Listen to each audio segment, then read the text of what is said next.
Is that where you're from? I'm from Chicago. It was just nice because he was already here. I was already invited. I needed to show up. Uh-huh.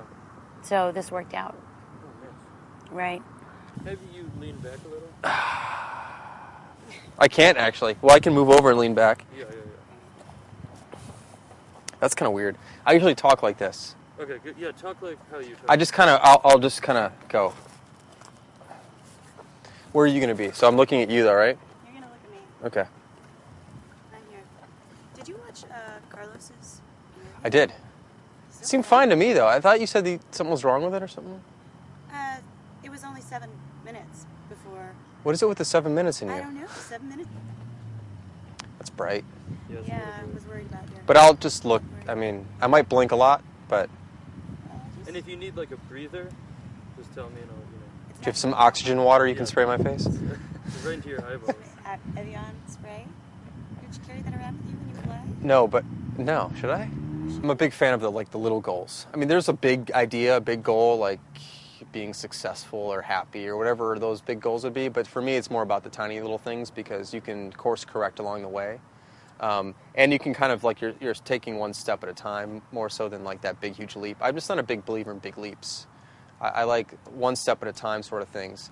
Because I think you can still get to that place by taking one step at a time, but you're going to get there, I think, in a better way than taking that big risk. I guess, something I talked about tonight at the talk was that I think there's a myth in entrepreneurship that you have to take the big risk and you have to quit your day job and sink all your life savings into this thing in order to be successful. I just don't think that that's true. I think you're better off taking small steps along the way. You can still have a big plan, but take small steps along the way to get there. That's just what I like to do, and I think you just do a better job at it. I think big decisions generally they're messy because you usually put so much into them, and if you're wrong, you just start saving face because you put all this time and effort into it. But small little things, if you get it wrong, you just change it tomorrow. It's not a big deal. That's a hard question. Why do you have to ask me hard questions? Because it's the reason I made the film. I wanted to know. Right. So I think you can see authentic creativity and artificial creativity. Someone who's trying to do something that they're not really good at, but they kind of get it done creatively. Like a graphic designer maybe who's not really good at what they do, but they kind of follow someone else's mold and they kind of churn something out. Versus the person who is really good at what they do and you can see it all shine through and they're not trying to be somebody else. To me, that's always more interesting than someone who's just it's like the difference between an impressionist, I think, and someone who's more of a realist. I think impressionist is just kind of copying something that exists, and a realist, I think, am I getting this right with art? I don't even know. A realist is someone who just paints the actual real thing. Is that right or is that wrong? Because I'm not even sure. Pretty close. Okay, close enough. Yeah. Holy. Right. Well, he knows everything apparently. Yeah, apparently I talk about my husband a lot. Yeah, apparently he knows everything, especially about pizza and pineapple. Pineapples. Right. Yeah, it's great. So basically, I think authenticity shows through in whatever it is that you do, creative or not. I mean, I don't even know what creativity is. Anything that you do, I think can be creative. So whatever, but the authenticity is really what shines through. Okay. It's obvious too. Authenticity is obvious. You don't have to think too much about something to figure out if someone's being real or not. It's pretty obvious, I think, pretty quickly. And I think the longer you have to think about it, the more doubt you have. And you look at a really nice piece of furniture, and you just know it's real and real wood, and it was put together by a real craftsman. And you look at something from IKEA, which is nice, but it's not authentic in the same way. It has a veneer. It's not real wood, and you can just see those things. I feel like you can sense those things. It's a series of it's proportions, it's heft, it's grain, it's all the. For example, I'm just talking about furniture, but I think you can just tell what's real and what's fake pretty quickly. I think it's just a gut feel. I don't know if it's a human thing or what, but I feel like it's pretty easy to tell, especially with people. At least is for me. I can tell if someone's the real deal quickly or someone who's acting in a different way pretty quickly. It's pretty quick for me, but I don't know if everyone can do that or not. What is that? Yeah, I think what makes people interesting is something when someone surprises you. That's interesting to me. For example, our system administrators taking flight school lessons. That's just cool. I don't know. I mean, not many people are pilots. That's pretty cool. So when someone said, and actually one of our programmers, a guy named Jameis Buck, he whittles.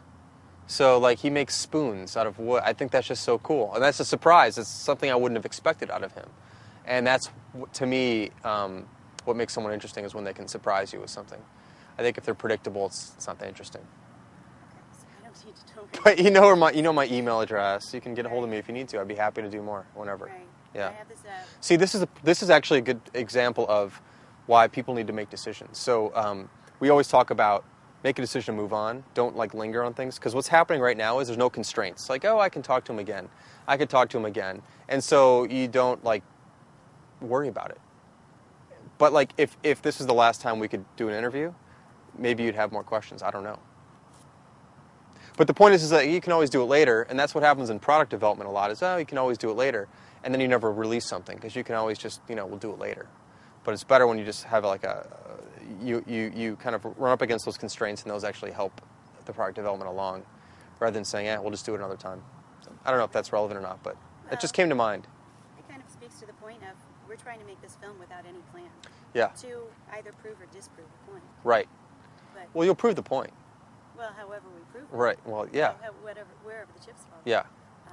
But that I don't know how to make a film, and don't know how to do most of any of this. That's very interesting. Yeah. Like to try to do that. So, I don't think most people know what they're doing, actually. well, good. I mean, this camera guy is I'm just kidding. Right. I think I it's have cool for I'm this. totally kidding. Enough to get paid. Right. Yeah. No, I mean, we don't know what we're doing most of the time. Like, we just guess, and like if it doesn't work, you do something else. That's how it, isn't that how it works? There's the importance of that. Here's a metaphor that's not going to work. Not. So, like, imagine water going down a hill, right? It doesn't know how it's going to get there. It just kind of like adjusts whatever the easiest path is as it's going. See, isn't that wrong? No, that's exactly Is that right? what every self-help guru would- Okay. Path of least resistance. But you're always like, okay, this makes sense, no, this makes sense, let's go this way. And that's just how I think most people are, too. I think people who think they've got it all figured out, come on. Who has it figured out? Do you have hiccups? Hiccups? Yeah? No, did I Just hiccup? burping? I didn't do any of that. All right. I'm just making it up then. I did. Did you hear anything?